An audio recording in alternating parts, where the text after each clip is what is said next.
আচ্ছা, এখানে কিছু অংশ বাকি আছে, যেমন টপিক 4টা বাকি আছে আর কি।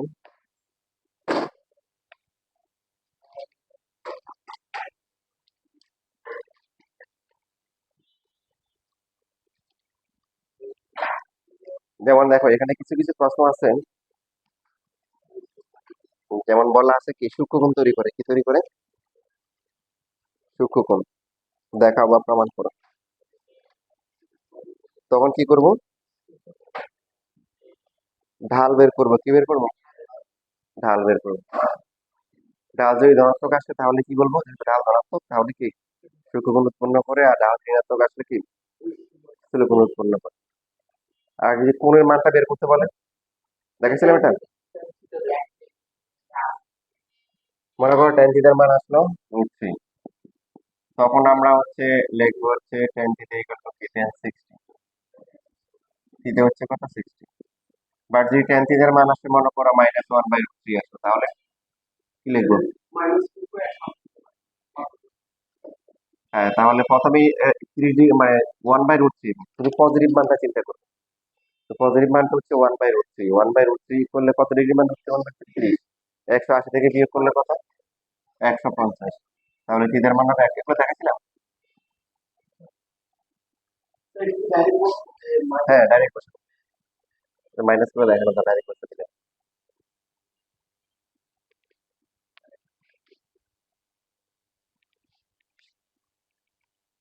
এখন প্রশ্ন হচ্ছে, এর ঢাল বের করার সময় আমরা কেন মানে টেন থিটা ব্যবহার করি কেন? এটা কিন্তু তোমাদের বলা হয় না, তোমরা চিন্তা করছো কেন সাইন থিটা কস থিটা? হ্যাঁ, সঙ্গ অনুযায়ী, ভেরি গুড, এটা ভালো একটা অপশন যে বই বলা আছে বা যারা ডেফিনেশন সংখ্যাটা দিছে ওরা আমাদেরকে বলে দিচ্ছে টেন দিতে হবে। এখন ওরা টেনটা দিছে কেন, আসলে এটা একটা রিজন আছে। সেই রিজনটা খেয়াল করো। ঢাল মানে কি? ঢাল মানে কি? ঢালু মানে খাড়া বেশি। কি বেশি? খাড়া বেশি। মনে করো যে দুইটা রেখা আছে, বললো এটা এর ঢাল বেশি, ওর ঢাল কম। তাহলে বুঝতে হবে যার ঢাল বেশি এটা বেশি কি খাড়া, আর যার ঢাল কম সেটা কি কম খাড়া। ঠিক আছে? যেমন এই যে এরকম মনে করো এরকম একটা একটা রাস্তা আছে, এই যে এরকম, আবার এরকম আছে। তো কোনটা দিয়ে পড়লে তোমার ভয় লাগে? স্লাইডিং করে যদি পড়া হয় তাহলে ডেফিনেটলি এখান থেকে ভয় পড়া লাগার কথা কি বেশি। তো যত কম হবে তত কি হবে? তত স্মুথ হবে, তাই না? আবার বেশি কম দিলে আবার সমস্যা, দেখবে যে এমন কম দিলে তুমি নোট কিছুই না, তোমাকে ধাক্কা দেওয়া লাগতেছে। তো সেই জন্য হচ্ছে হলো যে আমরা এই কোণের বিষয়গুলো যদি দেখি, থিটা, তারপরে হচ্ছে হলো যে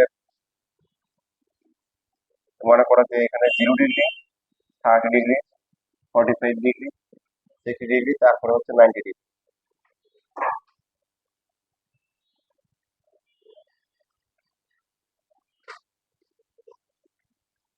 যদি আমরা সাইন থিটার মান ব্যবহার করি, সাইন থিটা, সাইন 0 হচ্ছে কত? 0.5, 0.707, তারপরে 0.3866, তারপরে হচ্ছে কি 1। cos থিটার মান হচ্ছে কি 1, তারপরে পয়েন্ট কি 866.707, এরপরে হচ্ছে হলো 0.5, এরপরে হচ্ছে হলো 6। ঠিক আছে? টেন থিটার মান হচ্ছে কত? টেন 0 হচ্ছে 0, এটা হচ্ছে দেখো 0.577, এটা 1, এটা 1.7, এটা হচ্ছে অসংখ্যায়িত। ইনফিনিটি মানে এখানে এখানে অসংখ্যায়িত। তাহলে আমাদের এখানে কোশ্চেনটা হচ্ছে কি? কোশ্চেনটা হচ্ছে যে কেন ঢাল বের করার সময় টেন থিটাকে ব্যবহার করা হয়, কেন সাইন থিটাকে ব্যবহার করা হয় না, কস থিটাকে ব্যবহার করা হয় না? সেই কোসেক আর কট বাদ দিলাম, কারণ ওই তিনটার বিপরীত তো আছে, এই তিনজন আছে, তাই না? ওই তিনটার ব্যাখ্যা হিসেবে কি এরা আছে। সাইনের বিপরীত কি কোসেক আছে, কোসেকের বিপরীত সাইন, সেকের বিপরীত কি কস, আর কটের বিপরীত টেন, এরা আছে। তাহলে বাকি তিনজন না থাকলেও চলে। এখন এই তিনজনের মধ্যে কাকে নেওয়া হয়েছে? টেন কে নেওয়া হয়েছে। আচ্ছা, প্রথম ভাবে খেয়াল করি, যেটা বলছিলাম যে দুইটা রেখা আছে, এই যে ঢাল বেশি মানে খাড়া বেশি, রাইট? তো এই হিসেবে এখানে যে কোনটা আছে, এটাকে এক্স অক্ষ ধরলে এটা এটা কি হবে? কি মনে করো তোমার এটা 30 ডিগ্রি, আর এটা হবে কি 60 ডিগ্রি। তো এই হিসেবে কোণের মান বাড়তেছে, এই থিটার মান বাড়ার সাথে সাথে কি সাইনের মান কি বাড়ে, টেনের মানও কি বাড়ে, কিন্তু কসের মান কি কমে। তাহলে কস প্রথম কম্পিটিশন এসে বাদ। বাদ কেন বুঝতেছি? কস কারণ হচ্ছে যে ঢাল ঢাল বেশি হবে, কোণের মান বেশি হবে, ঢাল বেশি হবে। কিন্তু কসের ক্ষেত্রে যদি আমরা নিতাম, কস হচ্ছে হলো 30 ডিগ্রি, মান কত? 0.866, 60 ডিগ্রি হওয়ার কারণে 0.5, ঢালের মান কমে গেছে, তাহলে তো হবে না। কস দিয়ে ঢাল হবে না, কারণ কোন বাড়ার সাথে সাথে কি ঢালের মান বাড়ার কথা। এখন যদি আমরা ধরতাম যে m হচ্ছে cos থিটা, তাহলে কি বাড়তো না কমতো? 0 ডিগ্রিতে 1, আর ওই যে মান বাড়ার সাথে সাথে কমে যাচ্ছে, তাহলে তো ফার্স্ট টেস্টে কি ফেল। এবার তাহলে আমাদের শর্ত অনুযায়ী হচ্ছে কারা কারা টিকে আছে মার্কেটে? সাইন আর টেন, যে দুইজন ঠিক আছে, যে কোন বাড়তেছে মানটাও কি বাড়তেছে। এবার এই দুজনের মধ্যে সাইনকে মানে টেনকে নেওয়া হয়েছে কেন, সাইনকে কেন বাদ দেওয়া হয়েছে বলো দেখি। আচ্ছা, মতামত দিচ্ছে, ভালো, ভালো লক্ষণ। যে আসলে মেন রিজনটা কি দেখো, মনে করো এইরকম একটা রেখা আছে, আবার এইরকম একটা রেখা আছে। তো এখন এই কোণটা হচ্ছে তোমার মনে করো যে 45 ডিগ্রি, ঠিক আছে, আর এই কোণটা হচ্ছে মনে করো 135 ডিগ্রি। তো এখন সাপোজ তুমি ধরলা যে এম হচ্ছে সাইন থিটা, হ্যাঁ, তাহলে এটা হচ্ছে সাইন কি 45, এটার কত আসবে 1/√2, যেটা 0.707। আর এটা কত আসবে, এই রেখার ঢাল কত হবে, m2 ইকুয়াল টু হচ্ছে সাইন কি 135, কত আসে?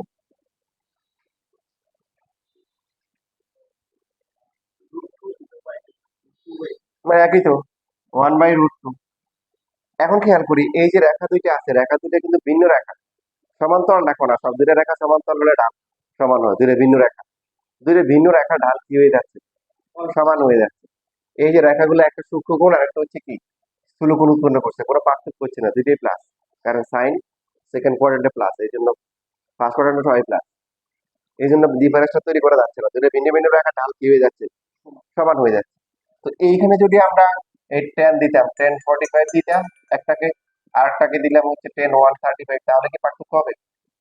দেখো প্রথমটা কত আসে, এটা হবে 1, আর এটা হচ্ছে কি -1। এই কারণে যে 10 দ্বিতীয় চতুর্ভাগে কি মাইনাস, এই জন্য সূক্ষ্মকোণ উৎপন্ন করলে কি হবে, ঢালটা কি হবে প্লাস হবে, আর স্থূলকোণের জন্য মাইনাস হবে, যেটা সাইন পারে না। সাইন প্রথম চতুর্ভাগ, সূক্ষ্মকোণ, স্থূলকোণ দুইটার জন্য কি হয়, মানে প্রথম চতুর্ভাগ আর দ্বিতীয় চতুর্ভাগে কি চলে আসে, ধনাত্মক আসে, এই পার্থক্যটা তৈরি করতে পারে না।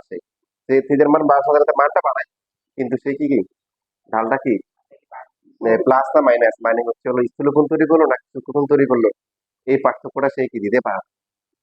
কথা ক্লিয়ার? এই জন্য হচ্ছে টেনটাকে কি করা হয়, ঢাল হিসেবে ব্যবহার করা হয়। বুঝেছি সবাই? আচ্ছা, দেখো তোমরা জানছো, তোমাদের সাথে দেখবে যে আর বাকি শূন্য জানে না, কেন জানে না, তোমরা নিজেরাই জানো। ওরা শুধু সূত্র জানবে, অঙ্ক করে আসবে, পার্থক্য হবে কোথায়, রেখে রেখে।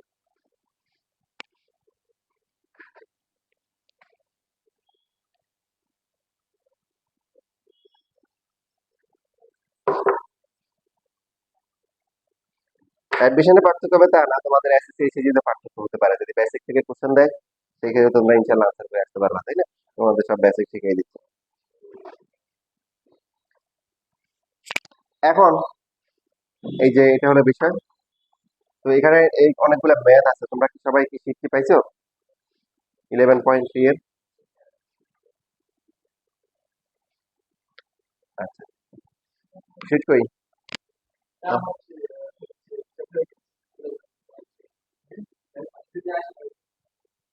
আচ্ছা, শেষ হয় নাই, শেষ হয়ে গেছে, আবার শেষ হয় নাই। শেষ হয় নাই বলতে এখানে কিছু ম্যাথ আছে। তো এই ম্যাথ গুলাকে হচ্ছে হলো যে নর্মালি 11.4 দিয়ে করা যায়, বাট আমি তোমাদেরকে খুব সুন্দর একটা নিয়মে 11.3 দিয়ে কি করাই ফেলতে পারবো না।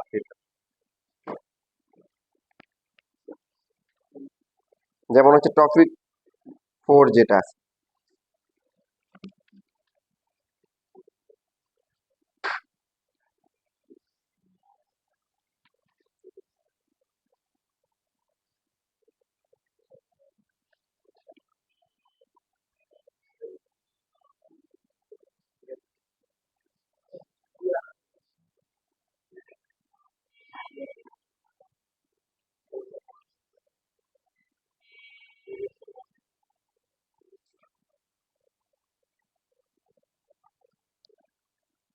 কোশ্চেন নাম্বার 37, তো এখানে চারটা বিন্দু দেওয়া আছে, প্রথমে আমরা বিন্দুগুলো বসাই।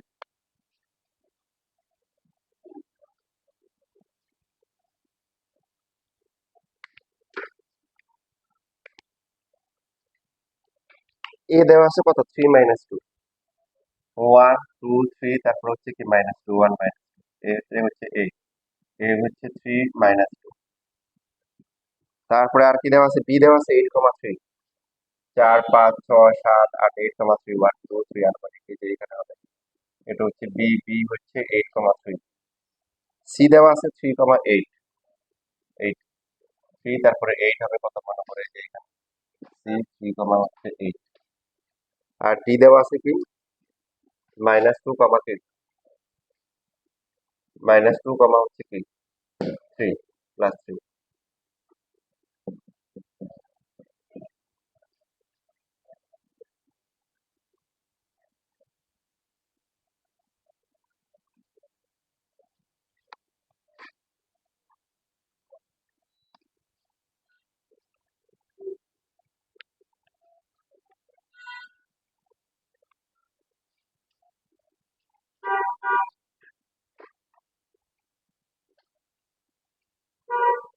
আচ্ছা, এরকম আমি তোমাদের একটা কঠিন একটা দেখাই, যেটা দিয়ে আসলে সবগুলা কাভার হবে, এরকম খুঁজতেছি।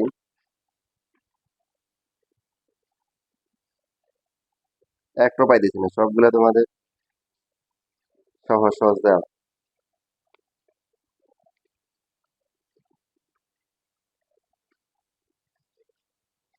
আমি বানাই দিই, ঠিক আছে।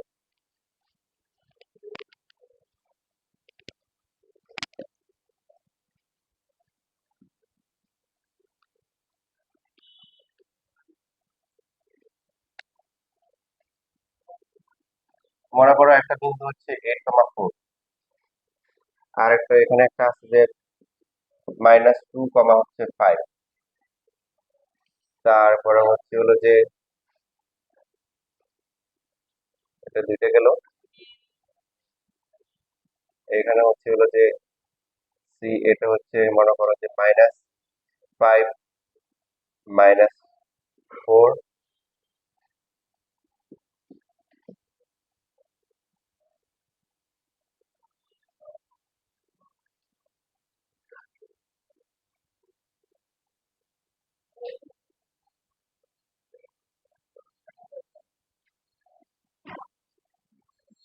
আর একটা ধরলাম হচ্ছে যে এখানে মনে করো যে 10,2, এটা হচ্ছে ডি। তো এই চারটা বিন্দু যোগ করে যে চতুর্ভুজ হবে, এটা হচ্ছে যে এই যে। এখন দেখো এই চতুর্ভুজটাকে যদি অক্ষগুলো চিন্তা করি, মানে আমরা যদি অক্ষ যেটা মূল বিন্দু হিসাব করি, এটা হচ্ছে এক্স অক্ষ, এটা ওয়াই অক্ষ, এটা এক্স অক্ষের ঋণাত্মক দিক, এটা হচ্ছে ওয়াই অক্ষের ঋণাত্মক দিক। এই চারটা অক্ষ, চারটা চতুর্ভাগ, চতুর্ভাগ আছে না, চতুর্ভাগ তো চিনি, চতুর্ভাগ। এই যে এটা প্রথম চতুর্ভাগ, এটা দ্বিতীয় চতুর্ভাগ, এটা তৃতীয় চতুর্ভাগ। তো আমি একটা দিয়ে হচ্ছে এই তোমাদেরকে সবগুলো দেখাই দিব, এত করে তোমাদের এখানে সব ম্যাথ একসাথে কাভার হয়ে যাবে,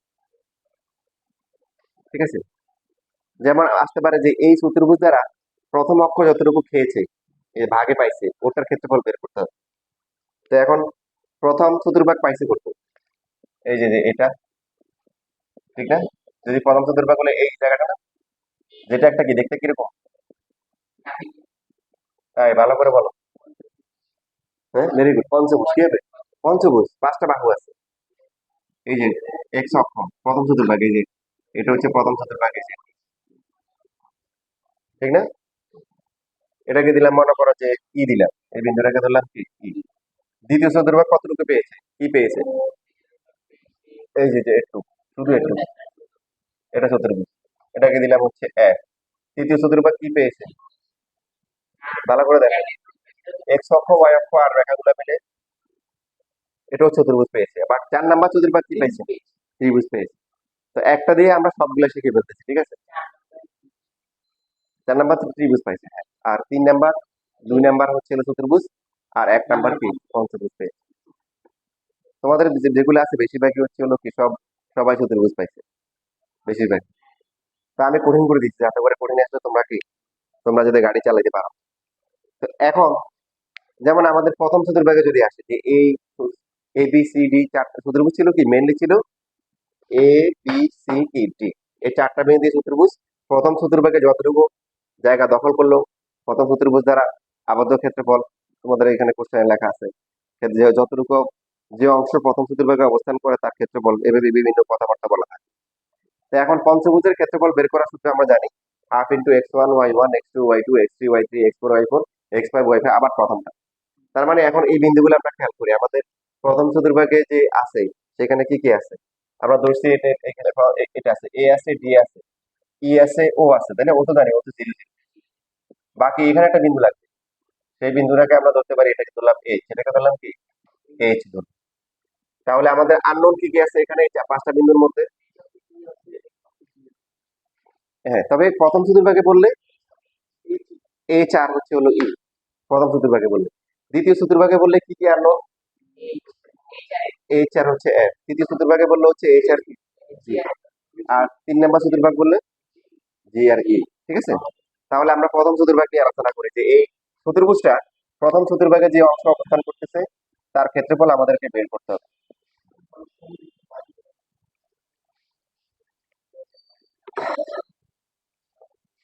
কি দরকার এত কষ্ট করে ক্লাস করার কোনো দরকার আছে?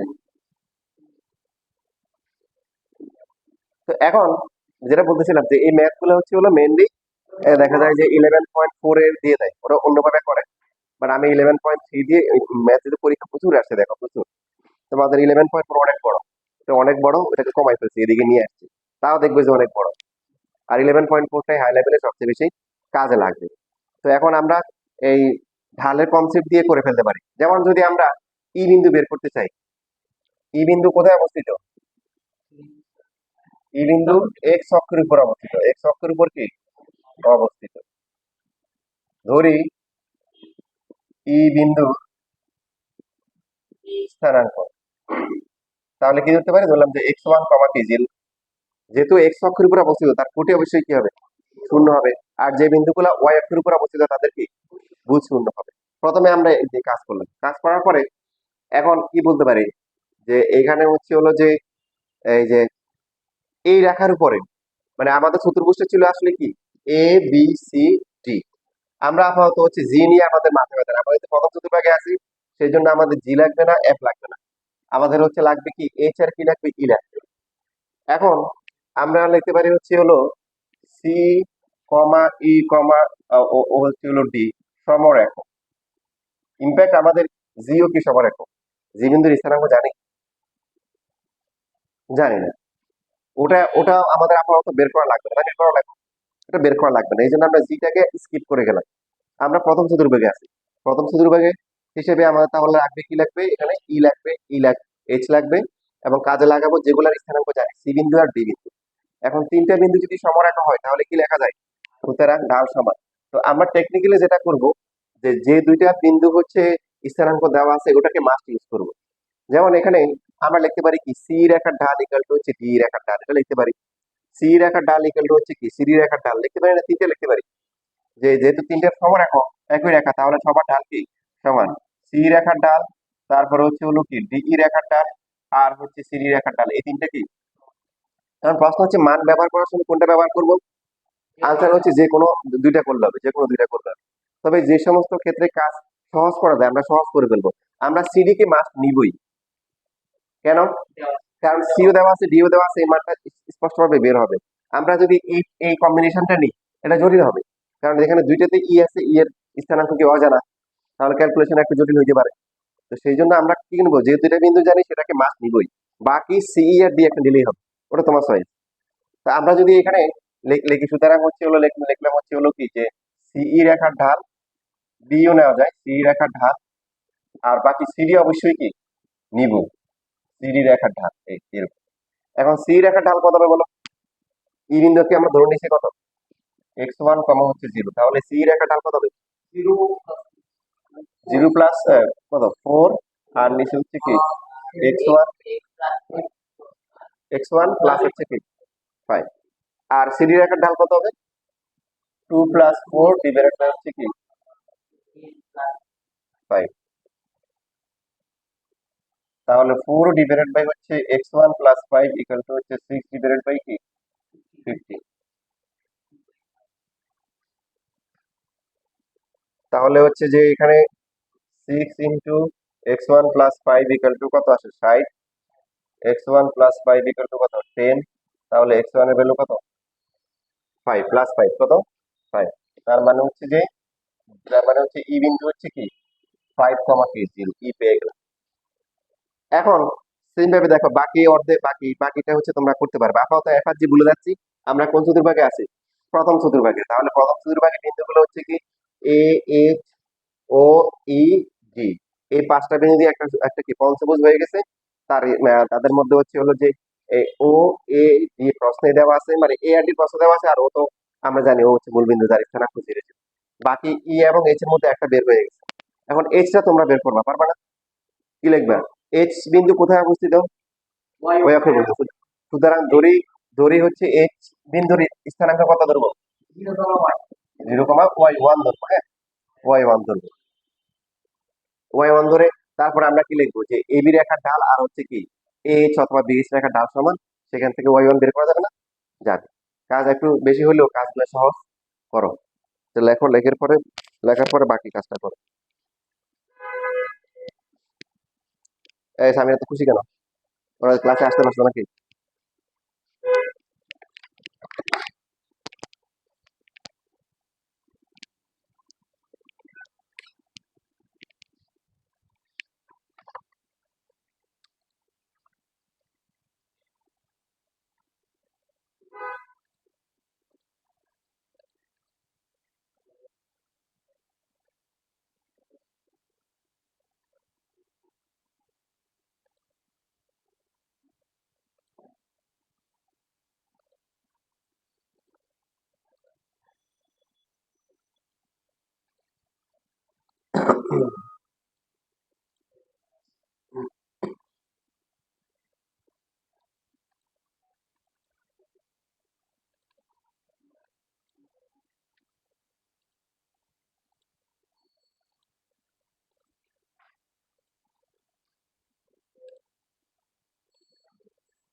কত আসছে? ওয়াই ওয়ান এর মান কত আসছে?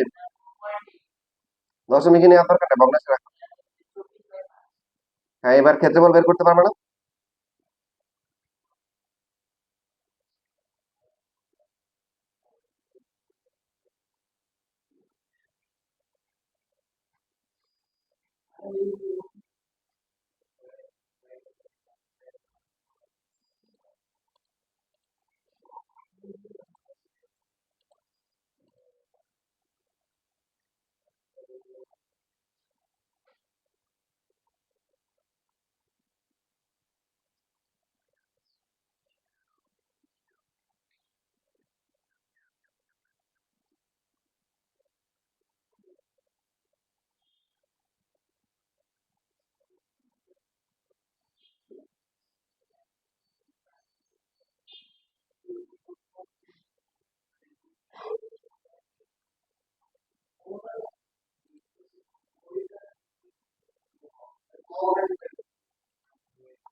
এই করছো?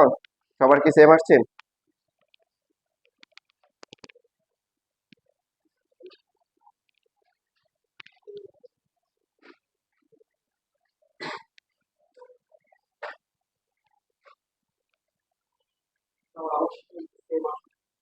কত আসছে? 16/5। আর এখনো তো অনেকে যে আগেরটা লিখতে পারো না।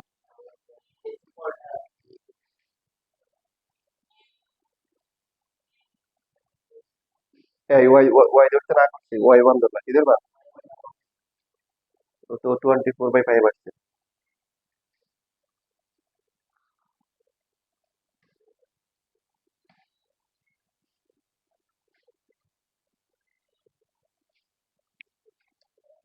তাহলে আমরা এখানে ধরবো যে এইচ বিন্দু, হ্যাঁ, এইচ বিন্দু কোথায় অবস্থিত? ওয়াই অক্ষের উপর অবস্থিত। তাহলে আমরা লিখবো ধরি এইচ বিন্দুর স্থানাঙ্ক হচ্ছে কি 0, কি 0, হচ্ছে ওয়াই ওয়ান। তাহলে এখন হচ্ছে এ বি আর হচ্ছে হলো কি এ এইচ ও বি, বা একটা আগে পরে কি সমস্যা নেই, এ এইচ বি সমরেখ। তাহলে হচ্ছে কি এইচ রেখার ঢাল ইকাল টু হচ্ছে কি হচ্ছে এ বি এস না নিয়ে আমরা এবি নিই, তাহলে ক্যালকুলেশন একটু সহজ হতে পারে, আর কম একবার আসে। এইচ রেখার ঢাল কত? ওয়াই ওয়ান মাইনাস হচ্ছে 4/0 - 8। আর এবি রেখার ঢাল কত?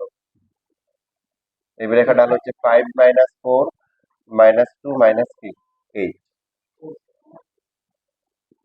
তাহলে y1 - 4, এখানে -8, আর এখানে 5 থেকে 4 গেল 1, মাইনাস মাইনাস মাইনাস কি করতে পারি আমরা? ভাগ দিতে পারি, এবং 2 দিয়েও ভাগ করা যায়। তাহলে y1/4 ডিভাইডেড বাই এখানে 4, এখানে 1 বাই কি হবে 5। So 5y1 - 20 equal to 4, 5y1 equal to 24, y1 এর ভ্যালু কত হবে? 24/5। তার মানে এইচ বিন্দুর স্থানাঙ্ক কত হচ্ছে 0, হচ্ছে 24/5।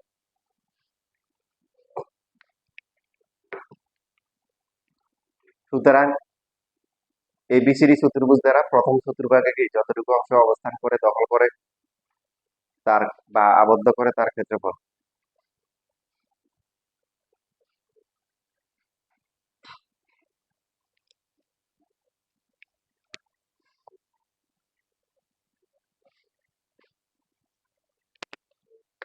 সুতরাং বেশিরভাগ প্রশ্ন যেভাবে আছে ভেবে লিখতেছি, এবিসিডি চতুর্ভুজের চতুর্ভুজের যে অংশ প্রথম চতুর্ভাগে অবস্থান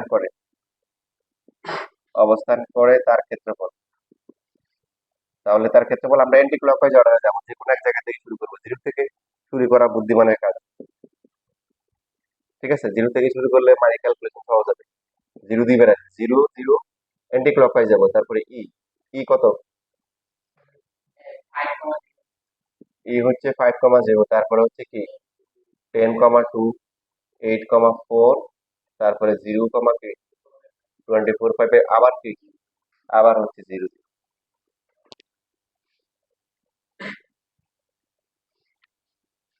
বাকিটা তো ক্যালকুলেশন। কত আছে ক্ষেত্রফল? 36.25। হুম,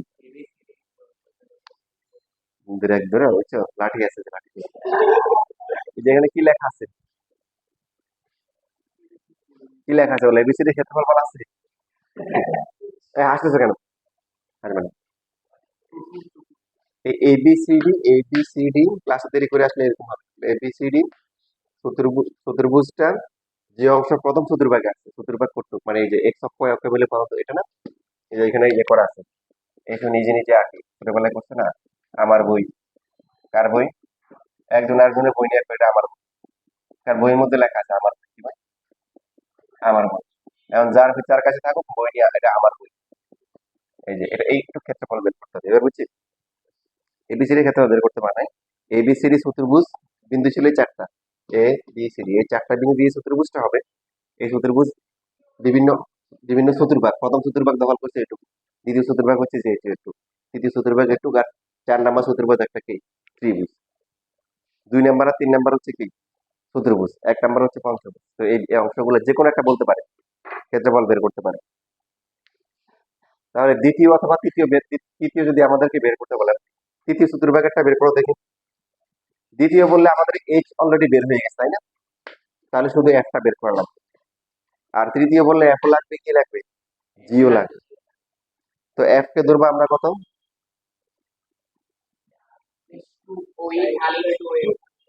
x2,0, আর জি কে ধরবো কি, 0, কি y2। নর্মালি আমরা x1 y1 দিয়ে সাজাতে পারবো, কারণ পরীক্ষাতে একসাথে 2-3টে আসবে না, যে কোনো একটা আসবে। হ্যাঁ, করো।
কোনটা,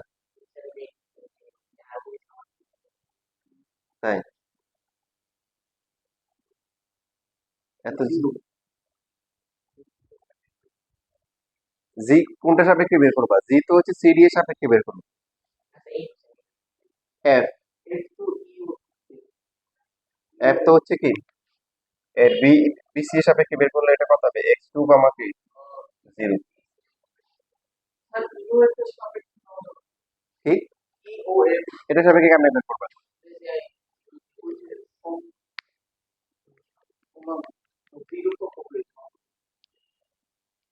বাকিগুলো জিরো তো ওই জন্য বের করতে পারবা না।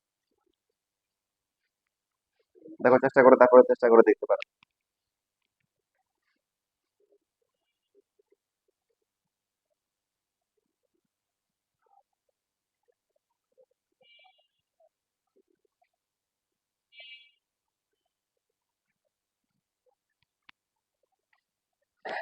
করো, বিশেষ সাপেক্ষে বের করো। কারণ হচ্ছে কি তুমি যখন দ্বিতীয় চতুর্ভাগে বের করবা বা 3 নম্বরে বের করবা, তখন তো আসলে ই দরকার নাই।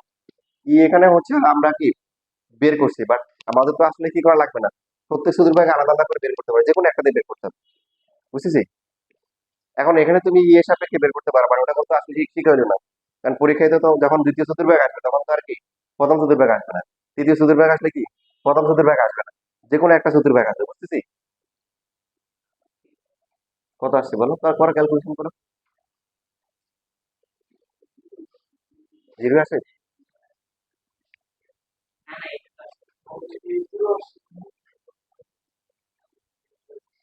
এখানে হচ্ছে হলো যে এই যে বি আর হচ্ছে কি বি এফ আর হচ্ছে হলো কি বি এফ ও হচ্ছে হলো সি সমরেখ। তাহলে হচ্ছে বি এফ রেখার ঢাল এটা নিতে পারি, আর নেওয়ার পুরোটা নিতে, পুরোটা কত? পুরোটা হচ্ছে বিসি রেখার ঢাল। বি এফ রেখার ঢাল কত? 0 - 5, আর তাহলে হচ্ছে এক্স টু প্লাস হচ্ছে কি 2।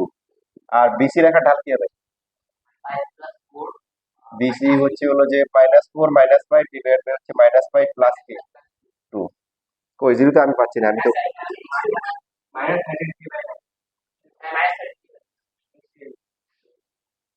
মাইনাস আসবে।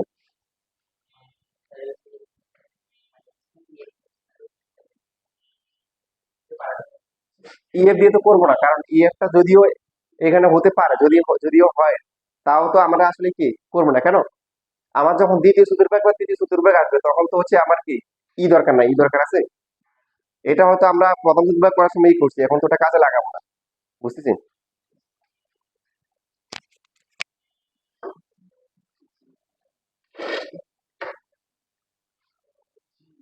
এই স্থিরাঙ্ক জ্যামিতি খুব ভালো করে করতে হবে ইন্টারে গেলে। মাত্র 12টা চ্যাপ্টার আছে এই স্থিরাঙ্ক জ্যামিতি। তা আবার দেখবে যে বিশাল একটা চ্যাপ্টার, মানে দেখা যাচ্ছে যে একটা চ্যাপ্টারে দেখা যায় তোমার 100 ম্যাথ আছে, যেটা তোমাদের পুরো 11.1 থেকে 11.4 100 ম্যাথ নাই বইয়ে। হুম, হ্যাঁ করতে পারো। তাহলে তো মনে করো বুয়েটে পরীক্ষা দিতে পারবে না, বুয়েট টুয়েট অনেক ভার্সিটিতে পরীক্ষা দিতে পারবে না।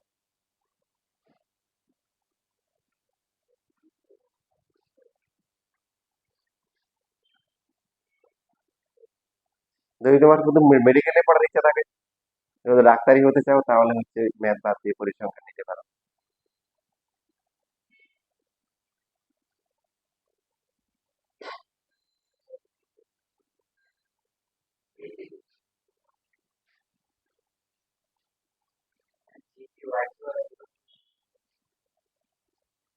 জিরো কমা ওয়াই টু হবে, আগে তো জিরো।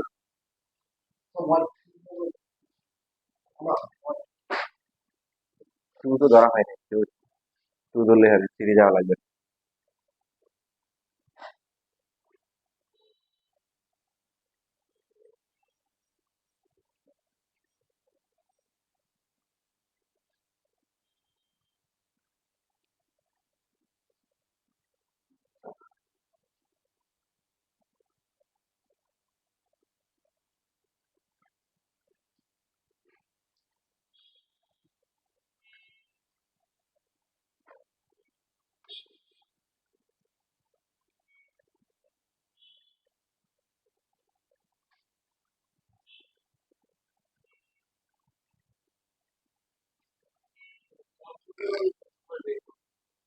দ্বিতীয় করো, দ্বিতীয় করো, তৃতীয় করো।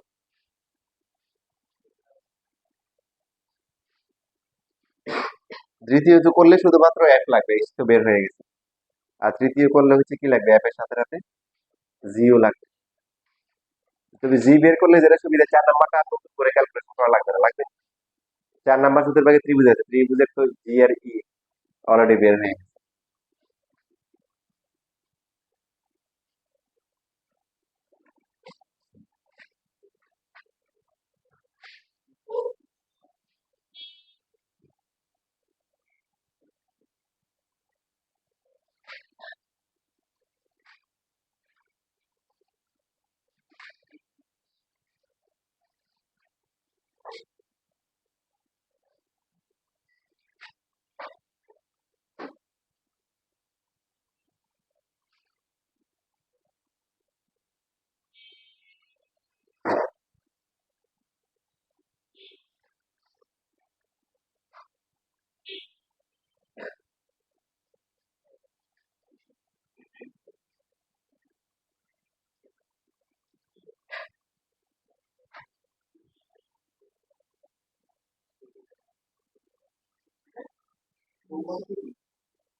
হ্যাঁ, পরীক্ষা দাও নাই কেন? গুড। মাইন্ড দিয়ে মাইন্ড খাইতে কিন্তু প্রিপারেশন লাগে না, ঠিক আছে? মাইন্ড যখন তখন দেওয়া যাবে। আজকে সুস্থ হয়েছো?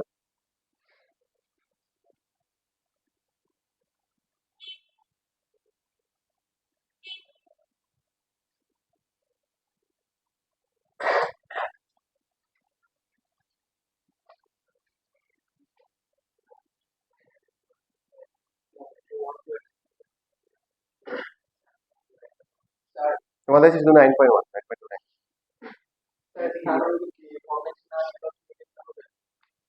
ভগ্নাংশে রাখা উচিত, দশমিকে নিয়ে গিয়ে সমস্যা নেই।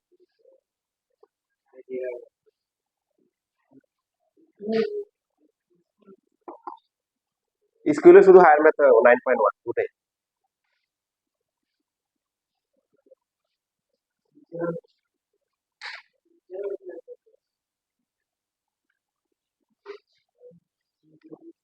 কত আসছে বলো? এই এই যে কি এফ কত আসছে, এফ তো বের করছো। আর জি কত আসছে? Zero, zero minus, good. তাহলে দ্বিতীয় দ্বিতীয় সূত্র সব বের করো। দ্বিতীয় সূত্র থেকে কত আসছে? 419/60। আর তৃতীয়তে 111/9 বর্গ একক। আর 4 নাম্বারটা বের করো, 4 নাম্বারে কি ত্রিভুজ হবে?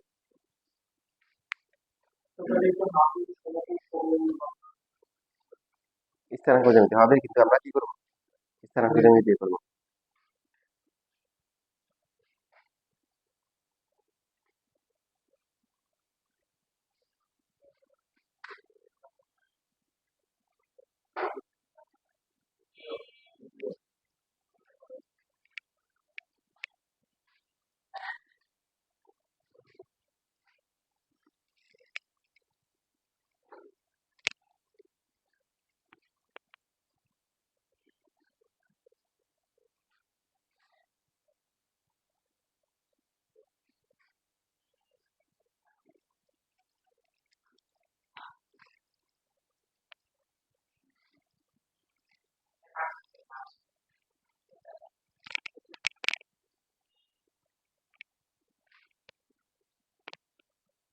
4 নাম্বার সূত্রের ভাগে 5 আসে।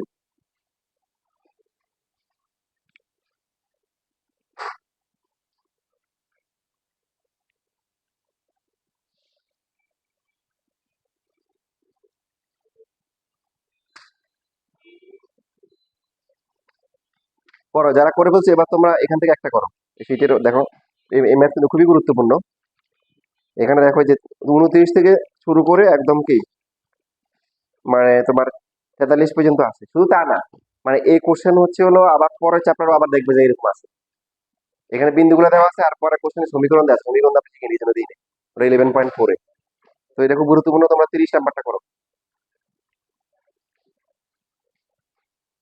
এই ছেলে কিছু না বুঝলে সাথে সাথে প্রশ্ন করতে কইছি না, মায়ের মায়ের তো দিতে চাই না, মায়ের খাওয়ার জন্য এটা করা না। যেখানে বুঝবে না স্যার, এটা বুঝতেছি না, আমি অনেক চেষ্টা করতেছি, কোশ্চেন করবো, না করে না করে শিখতে পারবো না, আটকে গেলে